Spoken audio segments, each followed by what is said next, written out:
14 ఏళ్ళు ఎప్పటికవుతాయి ఇదే బాధ. అప్పటికి 5 రోజులు అయింది రాముడు వెళ్ళి. 5 రోజులు 5 ఏళ్లలా గడిచాయింది కౌసల్య. ఈ మాట మనం ఇప్పటికీ అంటాం.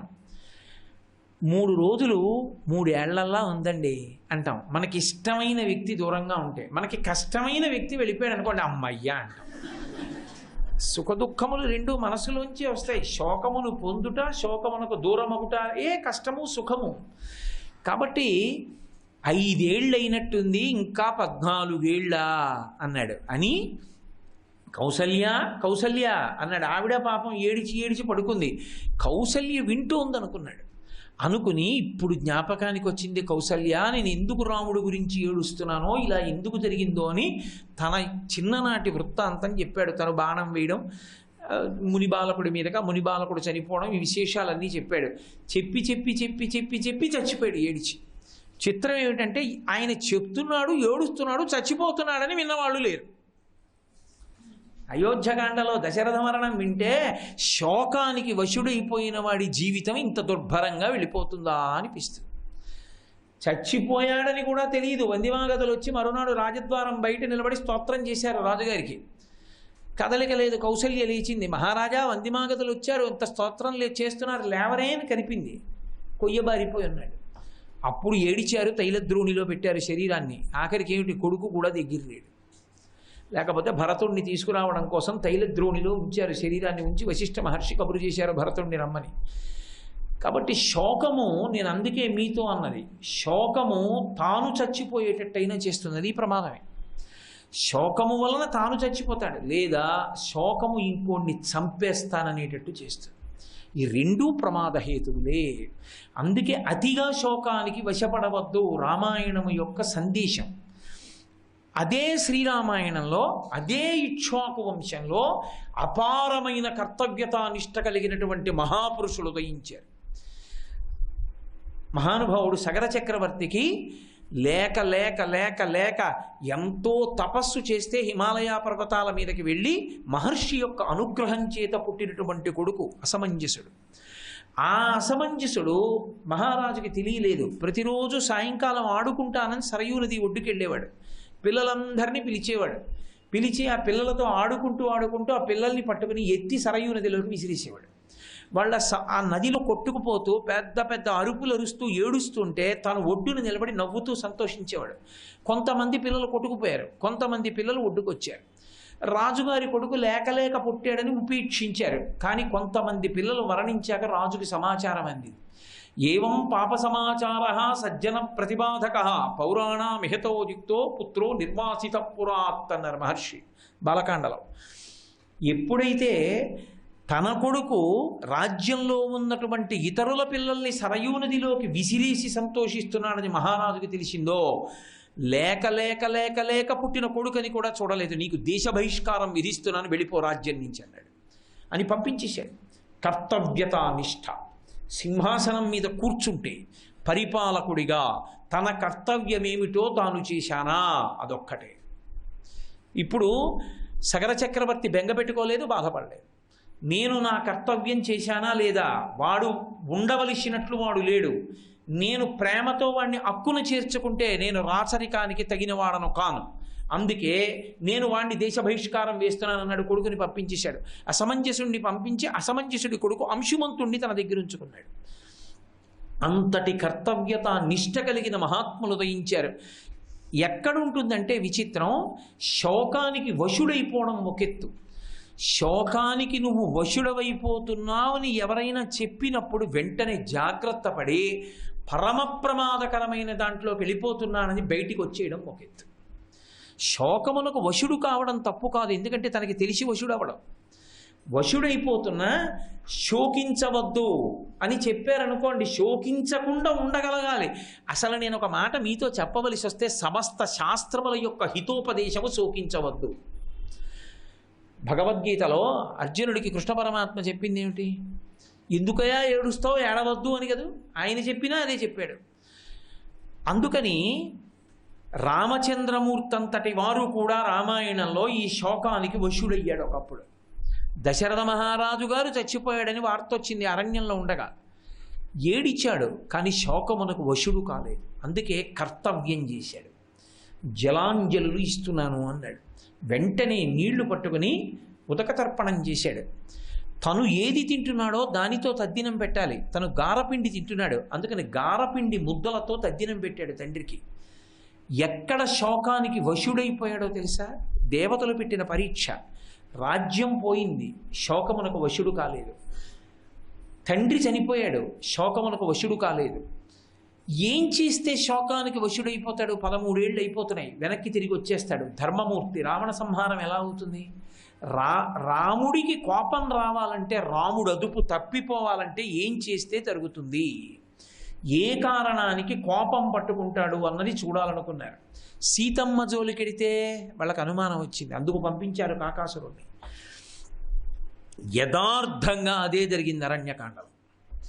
అప్పటి వరకు ఎప్పుడు శోకమునకు వశుడవనటువంటి రామచంద్రమూర్తి సీతమ్మ తల్లి యొక్క అపహరణము జరిగిన తర్వాత శోకమునకు వశుడైపోయాడు. గోదావరిని అడిగాడు, ఏది సీతమ్మ, ఎవరు తీసుకెళ్లారు, ఎటు తీసుకెళ్లారు చెప్పమన్నాడు. గోదావరి పలకలేదు, రావణాసురుడికి భయపడి ఎక్కడ తనని నిగ్రహిస్తాడో అని. పర్వతములు చెప్పలేదు, చెట్లు చెప్పలేదు, ఇతర ప్రాణులు చెప్పలేదు, ఆఖరికి నోరు లేని మృగాలు చెప్పేశాయి రాముడి బాధ చూడలేక. అవి మోరలెత్తి అరుస్తూ దక్షిణ దిక్కుకు పరిగెత్తాయి. ఓ, ఈ సూచనని బట్టి రావణాసురుడు దక్షిణ దిక్కుగా సీతమ్మని తీసుకుపోయాడని రాముడు గ్రహించాడు. ఎవ్వరూ చెప్పలేదు. చెప్పకపోతే రాముడికి కోపం వచ్చేసింది. సీతమ్మ కనపడలేదన్న శోకంలోంచి వచ్చిన కోపానికి వశుడైపోయి ఎన్నడూ ఆయన నోటి వెంట రాని మాటలు కొన్ని వచ్చేసాయి అరణ్యకాండలో. యథాజర యథామృత్యు. లోకంలో ముసలితనం రాకుండా ఆపడం ఎవడికి సాధ్యం కాదు. ఏదో జుట్టుకి రంగంటే వేస్తాడేమో కానీ వృద్ధాప్యం రాకుండా ఎక్కడికెడుతుంది? కాబట్టి ముసలితనం వచ్చేస్తుంది. అలాగే మరణం రాకుండా ఎవడు ఆపుకోగలడు? ఎవడూ ఆపుకోలేడు. యథాకాలో. కాలము కదిలిపోకుండా ఎవడాపగలడు? నాకు ఇష్టమని ఈ క్షణాన్ని ఆపలేను, నాకు ఇష్టం లేదని వేరొక క్షణాన్ని రాకుండా ఉంచలేను. కాలము నడిచి వెళ్ళిపోతుంది అంతే. యథాకాలో యథావిధి. విధి అంటే పరమేశ్వరుడు ఏది జరగాలని సంకల్పం చేశాడో దాన్ని ఆపడం ఎవరికీ సాధ్యం కాదు. ఏతత్తు నియతం సర్వం మయచానుత్తమం యశాహ. ఇన్నాళ్ళు నాకు కీర్తి ఉంది లక్ష్మణ, వృద్ధాప్యాన్ని ఆపలేనట్టు, మృత్యువుని ఆపలేనట్టు, కాలాన్ని ఆపలేనట్టు, విధిని ఆపలేనట్టు నన్ను ఇప్పుడు ఎవరు ఆపలేరు. సీతమ్మ యొక్క జాడ చెప్పలేదు కాబట్టి, నాకింత శోకం కలిగింది కాబట్టి ఎవరూ సుఖంగా ఉండడానికి వీల్లేదు ఈ లోకంలో. నా నారాచ బాణములతో ఈ లోకాన్నంతటినీ కట్టేస్తున్నాను. ఇక దేవతల దగ్గర నుంచి మనుష్యుల వరకు, పక్షుల వరకు ఎవరూ కదలడానికి వీల్లేదు. లోకాలన్నిటినీ లయం చేస్తున్నాను. నేను ఓర్పు పడితే చేతకాని వాడిని అనుకుంది సృష్టి. ఓర్పుకి చేతకానితనానికి ఉన్న తేడా ఏమిటో చెప్పాలనుకుంటున్నానని కోదండం తీసుకున్నాడు. చూశాడు మహానుభావుడు లక్ష్మణస్వామి. అమ్మో, అన్నయ్య శోకానికి వశుడైపోయాడు. ఈ శోకంలోంచి అన్నయ్య కోపం లోకాల్ని లయం చేసినా చేసేస్తుంది అనుకున్నాడు. గబగబా వచ్చి కాళ్ళ మీద పడిపోయి అన్నయ్య, పురాభూత్వా మృదుర్దాంతః సర్వభూతహితే రతః నక్రోధవశమాపన్నః ప్రకృతిం హతుమర్హసి. అన్నయ్య, నీ స్వభావం ఇది కాదు. నువ్వు చాలా దయ కలిగినటువంటి వాడివి. నువ్వు శోకాన్ని దగ్గరికి రానిచ్చేటటువంటి వాడివి కావు. కర్తవ్యతానిష్టతో ఉండేటటువంటి వాడివి. అటువంటి వాడివి పురాభూత్వా మృదుర్దాంతః, ఎంతో మృదువైన స్వభావంతో సర్వభూతహితే రతః, సర్వభూతముల యొక్క హితాన్ని కోరుకునేవాడివి. అటువంటి నువ్వు ఇవాళ నక్రోధ వశమాపన్న. ఇంత క్రోధం వచ్చింది ఏటనయా నీకు? వదిన కనపడలేదని ఆ శోకంలోంచి ఇంత కోపమా? ప్రకృతిం హాతుమర్హసి. నువ్వు ఈ ప్రకృతిని అంతటినీ లయం చేసేస్తావా ఏమి? ఏకస్యనాపరాధేన లోకాన్ హంతుర్హార్హసి. ఎవడో ఒక్కడనయా సీతమ్మను అపహరించింది. వదినిని అపహరించిన వాడెవరో వాణ్ణి వెతికి చంపుదాం. అది మన మన మన క్షాత్రధర్మం. వాడెవరో తెలియలేదు కాబట్టి, ఎవరూ చెప్పలేదు కాబట్టి లోకాలన్నిటినీ లయం చేసేస్తావా? ఎందుకనయా గురువులు నీకు ధనుర్వేదం ఇచ్చింది? చేయవచ్చాలాగా? పడిపోయాడంతే కాళ్ళ మీద. చంద్రే లక్ష్మీ. అలాగే చంద్రే లక్ష్మీ ప్రభా సూర్యే ప్రభా గతిర్వాయౌ భువి క్షమాః ఏతత్తు నియతం సర్వం త్వయిచానుత్తమం యశాః. చంద్రుడు అంటే కాంతి, చల్లటి కాంతి వస్తుంది. సూర్యుడు అంటే వెలుతురు వేడి వస్తాయి. వాయువు అంటే కదులుతుంది. భూమి ఓర్పు. రాముడు కీర్తి. త్వైచానుత్తమం యశాహ, నీ రాముడు అన్న పేరు చెప్తే లోకమంతా ఓ మాట అంటుంది, మర్యాదా పురుషోత్తముడు అంటుంది. అంతటి కీర్తి గణించిన వాడివి, స్వచ్ఛమైన కీర్తి. కర్తవ్యతానిష్టతో ఉండడం తప్ప చేతిలో అస్త్రాలు ఉన్నాయని ఎవరి మీద పడితే వాళ్ళ మీద ప్రయోగించమని పేరు. అటువంటి వాడివి ఇవాళ శోకానికి వశుడవైపోయి, అన్నయ్య ప్రకృతిని అంతటినీ పాడు చేస్తావా అని అడిగాడు. అంతే. వెంటనే తమ్ముడా, నువ్వు చెప్పింది సత్యం. ఎవడు సీతాపహరణం చేశాడో వాణ్ణి వెతుకుతాం, వాణ్ణి సంహారం చేద్దాం పద అని బయలుదేరాడు. జటాయువు కనబడ్డాడు. నేను ఎందుకు మనవి చేస్తున్నానంటే, శోకమునకు వశుడైపోవడం ఒకెత్తు, తాను శోకమునకు వశుడైనప్పటికీ ఆ శోకమునకు వశుడైనప్పుడు అవతల వారు వచ్చి ఒక మాట చెప్పినప్పుడు దాంట్లోంచి పైకి రాగలిగిన ప్రజ్ఞ ఒకెత్తు. ఆ ప్రజ్ఞ ఉన్నవాడు నిలదొక్కుంటాడు. మళ్ళీ ఆ నిలదొక్కుకోలేకపోతే దానికి వశుడయ్యాడో అదేం సంతోషకారకం కాదు. దాని వలన కొంతకాలానికి తానే పడిపోతాడు. అది రిపుహు, అది శత్రువు, కాబట్టి అది కబళిస్తుంది యువతలవాడిని. అందుకని శోకమునకు వశుడు కాకూడదు, నిత్యోత్సాహి అయి ఉండాలి తప్ప నేను చచ్చిపోతానన్న మాట రాకూడదు నోటి వెంట. శ్రీరామాయణంలో నిష్పక్షపాతంగా నడుస్తుంది రామాయణం. నరుడి కథ అని నేను మీతో అందుకే చెప్పా. నరుడు కష్టం వచ్చినప్పుడు ఏ స్థితులను పొందుతాడో రామాయణంలో వ్యక్తులు అదే స్థితిని పొందుతుంటారు. సీతమ్మ అంతటిది శోకానికి వశమైపోయింది. ఒక చోట వశమైపోయి ఆవిడ ఎంత కష్టంలో ఉందో చెప్పి నోటి వెంట అనకూడని మాట వచ్చేసింది ఆవిడికి. నే చచ్చిపోతానంది ఆవిడ. అరణ్యకాండలోనే సుందరకాండలోకి వెళ్ళేటప్పటికీ సీతమ్మ తల్లి ఒక మాట అంది, నూనం సకాలో మృగరూపధారి మామల్పభాగ్యాం లులుబే తదానీం యత్రార్యపుత్ర విసర్జమూఢ రామానుజం లక్ష్మణ పూర్వజంచ అంది. అరే, ఇన్ని కష్టాలు పడుతున్నాను, చుట్టూ రాక్షస స్త్రీలు నిలబడ్డారు, నేను బ్రతికుండగానే నా శరీర అవయవాల్ని వాటా వేసేసుకుంటున్నారు. రావణాసురుడికి వెళ్ళి ఆ కాంత చచ్చిపోయిందని చెప్దాం, తినేయండి, ముక్కలు చేసుకు తినేద్దాం, కళ్ళు తెచ్చుకుందాం, నికుంభల నృత్యం చేద్దాం, చేసి ఈవిడ యొక్క మాంసాన్ని తిందామని ఒకళ్ళు నా కడుపు కావాలన్నారు, ఒకళ్ళు ఆవిడ తొడలు కావాలన్నారు, ఒకళ్ళు గుండెలు కావాలన్నారు, ఒకళ్ళు ప్లీహము కావాలన్నారు, ఒకళ్ళు ఊపిరితిత్తులు కావాలన్నారు. తర్వాత దెబ్బలాడుకోవద్దు, ఇప్పుడే వాటాలు వేసేసుకున్నారు. అంత అవన్నీ విని బాధ చెందిన ఆవిడ ఎంత శోకాన్ని పొందిందంటే అది రాక్షసత్వం. అంటే అక్కడ తాను కోరుకున్నట్టు బ్రతకడానికి ఉండదు, అటువంటి బ్రతుకు లేక చావడానికి ఉండదు. కాబట్టి ఇప్పుడు ఆవిడ ఆ కష్టంలో ఆ శోకాన్ని తట్టుకోలేక ఒక మాట అంది, నూనం సకాలో మృగరూపధారి మా మల్పభాగ్యాం లులుభేతదానీం ఎత్ర ఆర్యపుత్ర విసర్జమూఢ రామానుజం లక్ష్మణ పూర్వజంచ. నేను మోసపోయాను, కాలము నన్ను లోభపెట్టింది మృగరూపంలో వచ్చి. లేకపోతే అరణ్యవాసం అంతా అయిపోయి ఇంకా ఇంటికి వెళ్ళిపోయే సమయం ఆసన్నం అవుతుంటే లక్ష్మణస్వామి చెప్పాడు, వద్దమ్మా అది మాయామృగం అమ్మా అని చెప్పాడు, మారీచుడని చెప్పాడు. అయినా పర్వాలేదు, చంపి కనీసం చర్మం పట్రా అంతఃపురంలో తగిలించుకుంటానది. ఏం చెప్పాలి, ఇంతమంది చెప్పినా వినకుండా నా బుద్ధి ఆ మాయామృగం వైపుకు వెళ్ళిపోయింది అంటే. కాబట్టి నూనం సకాలో మృగ రూపధారి మామల్ప భాగ్యాం, నాకు భాగ్యమేది రాముడితో కలిసి ఉండడానికి, అందుకే నేను ఇలా విడిపోయాను. యత్రార్యపుత్ర విసర్జమూఢ రామానుజం లక్ష్మణ పూర్వజంచ. రామలక్ష్మణులు ఇద్దరినీ విడిచిపెట్టుకున్నాను. పోని రాముడిని విడిచిపెట్టి ఊరుకుందా?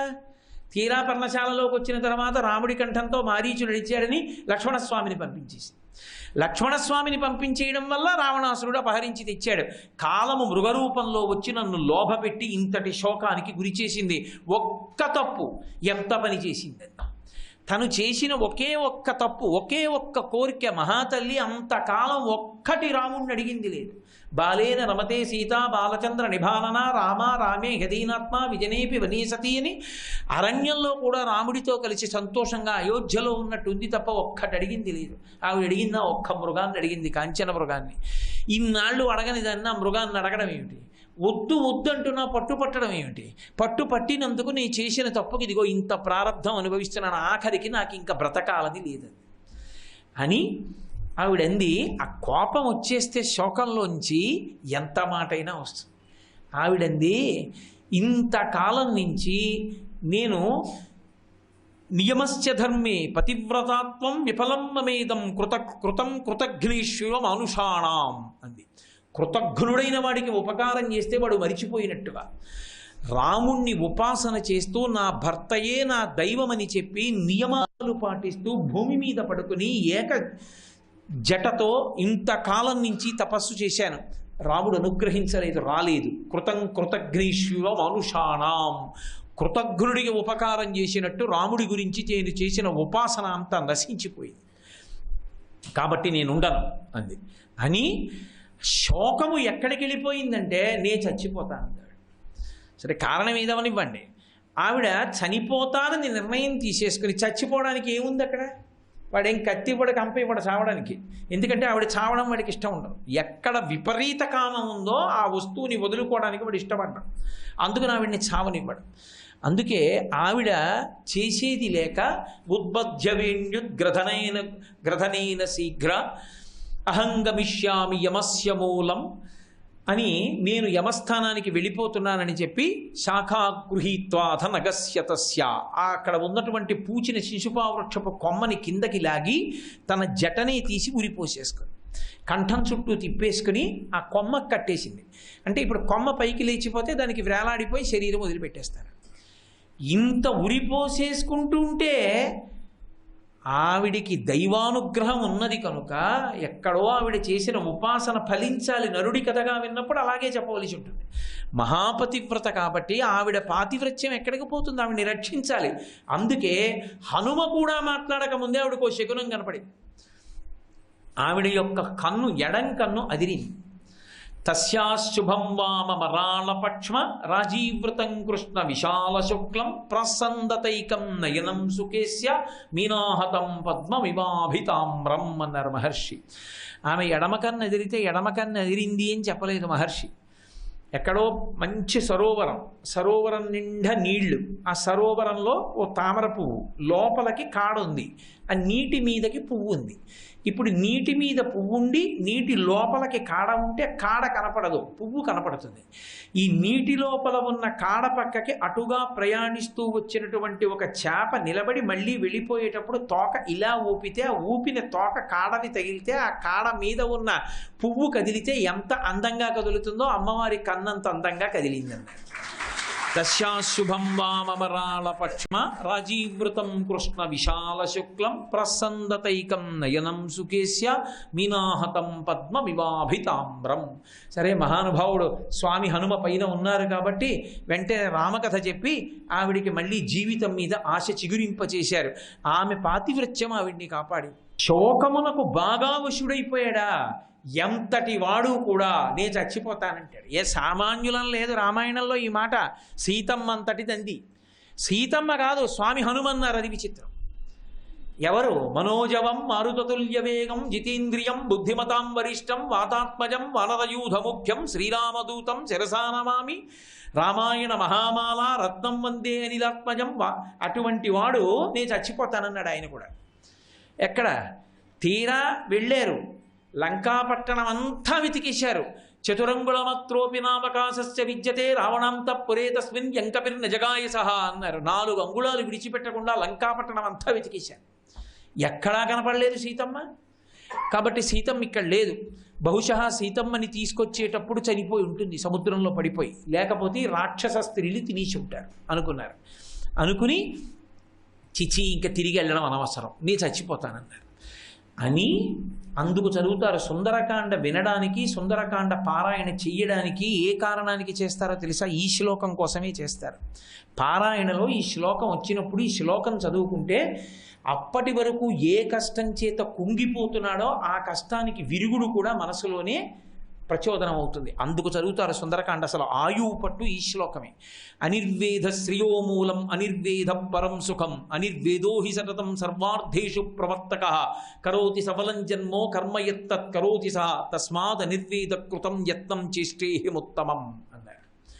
అనిర్వేద శ్రియోమూలం, మనిషి శోకాన్ని పొందకుండా ఉండడమే సమస్తమైనటువంటి ఐశ్వర్యమునకు కారణం. అనిర్వేద శ్రియోమూలం అనిర్వేద పరం సుఖం. అసలు మనిషి శోకాన్ని పొందకుండా ఉండడమే సుఖములలో కల్లా పెద్ద సుఖం. అసలు సుఖంగా ఉండడము అన్న మాటకు అర్థం ఏమిటంటే శోకానికి దగ్గరగా లేకపోవడం, శోకస్పర్శ లేకపోవడం. కాబట్టి అనిర్వేద శ్రియో మూలం అనిర్వేద పరం సుఖం అనిర్వేదో హి సతతం సర్వార్థేషు ప్రవర్తక. ఏదైనా సాధించగలగాలి అంటే ఒక్క మార్గం ఉంటుంది, శోకమునకు వశుడు కాకుండా ఉండడమే. తస్మాద్ అనిర్వేద కృతం యత్నం చేస్తే హేముత్తమం కరోతి సఫలం జన్మో కర్మయత్తత్ కరోతి సహా. నా జన్మని సార్థక్యం చేసుకుంటాను. ఎలా సార్థక్యం చేసుకుంటాను అంటే శోకమునకు వశుడను కాకుండా మళ్ళీ వెతుకుతాను. ఎన్ని మాటలు వెతుకుతాను? సీతమ్మ దొరికే వరకు వెతుకుతూనే ఉంటాను లంక అంతా. ఇంత చెప్పిన పెద్ద ఆయన లంకాపట్టణం అంతా మళ్ళీ వెతికొచ్చారు.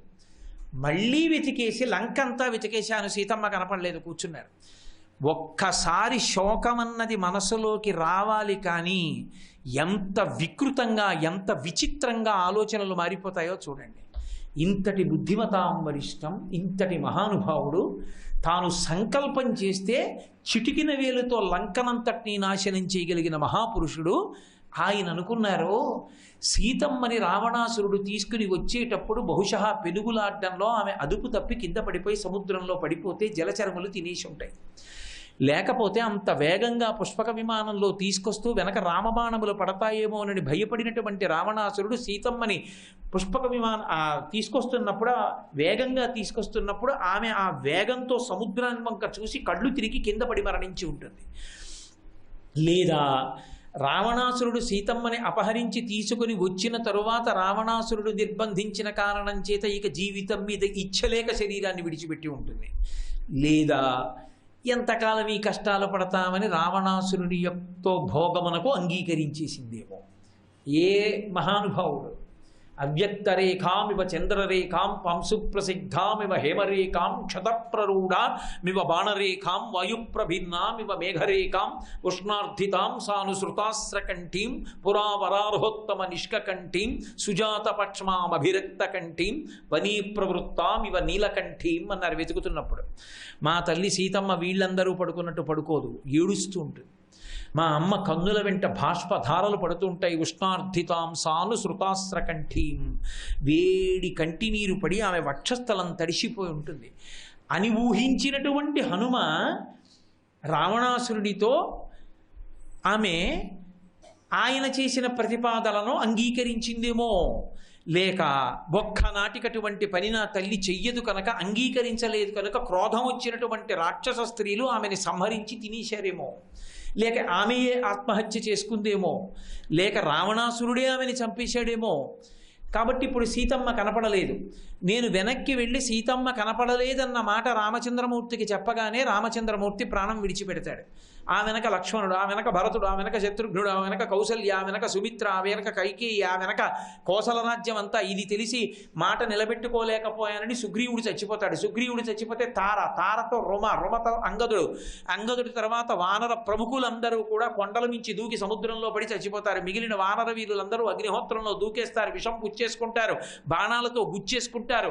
నరులు వానరులు ఇద్దరూ ఉండరు. 2 వంశములను నశింపచేసే నా తిరుగు ప్రయాణం ఎందుకు, నేను వెళ్ళనన్నారు.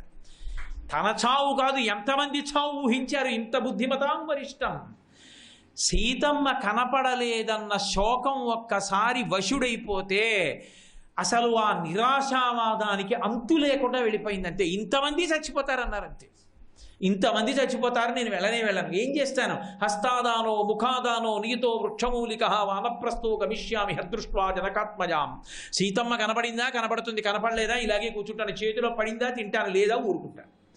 పక్షులు వచ్చి తినేస్తే ఊరుకుంటాను, శరీరం పోతుంది. జంతువులు తినేస్తే ఊరుకుంటాను. లేదా అగ్నిహోత్రంలో దూకేస్తాను, లేదా సముద్రంలో పడిపోతాను అన్నారు. కానీ చేసిన ఉపాసన అని ఒకటి ఉంటుంది కదూ, భక్తి అన్నది ఒకటి ఉంటుంది కదూ, అది పైకి తీసుకొచ్చింది. సంపాతి చెప్పాడు ఇక్కడ ఉందని, కాబట్టి నా తల్లి తప్పకుండా కనపడుతుంది. నేనే ఎక్కడో పొరపాటు చేస్తున్నాను, నేను వెతకడం ఏమిటన్నారు. అప్పుడు నమోస్తు రామాయ సలక్ష్మణాయ దేవ్యై చ తస్యై జనకాత్మజాయై నమోస్తు రుద్రేంద్ర యమానిలేభ్యో నమోస్తు చంద్రార్క మరుద్గణేభ్య అని స్తోత్రం చేసి అశోకవనం కనబడితే ఒక్క దూకారు అందులోకి. కాబట్టి రామాయణాన్ని నరుడి కథగా వినండి. శోకానికి వశుడైపోతే చచ్చిపోతానన్న మాట రామాయణంలో ఎంతమంది అన్నారు? స్వామి హనుమ దగ్గర నుంచి సీతమ్మ ఆ శోకంలోంచి అనరాని మాటలు ఎన్ని వచ్చేసాయి. ఎన్ని వచ్చేస్తాయో. ఒక్క రామాయణం కాదండి, శోకమునకు వశుడైపోయినటువంటి వాణ్ణి రక్షించుకోవడానికి వాడు ధర్మమునందు భక్తి ఎందు ఉంటే పరమేశ్వరుడు పడరాని పాటలు పడవలసి వస్తుంది వాడి కోసం. ఆ శోకం అంత ప్రమాదాన్ని తీసుకొస్తుంది. అర్జునుడు వేరొక వైపు యుద్ధం చేస్తున్నాడు. సైంధవుడికి వరం, పరమశివుడు ఇచ్చినటువంటి వరం. ఒక్కరోజు మాత్రమే అర్జునుడు వినా మిగిలినటువంటి పాండవుల్ని నువ్వు నిగ్రహించగలవని. అభిమన్యు కుమారుడు పద్మవ్యూహంలో ప్రవేశించాడు. ఆయనని అధర్మ యుద్ధంలో మట్టు పెట్టారు. సైంధవుడితో యుద్ధం చేయడంలో ఈ నలుగురు పాండవులు ఓడిపోయారు. ఎందుచేతనంటే పరమశివుడి వరం ఉంది, ఒక్కరోజు అడ్డు పడగలడు. ధర్మరాజు, భీముడు, నకులుడు, సహదేవుడు నలుగురు ఓడిపోయారు. అర్జునుడు కొడుకు చనిపోయాడు. అర్జునుడు సాయంకాలం యుద్ధం నుంచి శిబిరానికి తిరిగి వచ్చాడు. నీ కొడుకు చనిపోయాడు అన్నారు. విపరీతంగా శోకించాడు. మీరు నలుగురు ఏం చేస్తున్నారని అడిగాడు. మేము నలుగురం చాలా ప్రయత్నం చేశాం, కానీ పరమశివుడి వరం ఉంది సైంధవుడికి, మమ్మల్ని వెళ్ళనివ్వలేదు, ఒకరోజు ఆపగలడు, అందుకని మమ్మల్ని ఆపేశాడన్నారు. ఇప్పుడు శోకములోని కోపం సైంధవుడి వైపుకి తిరిగింది.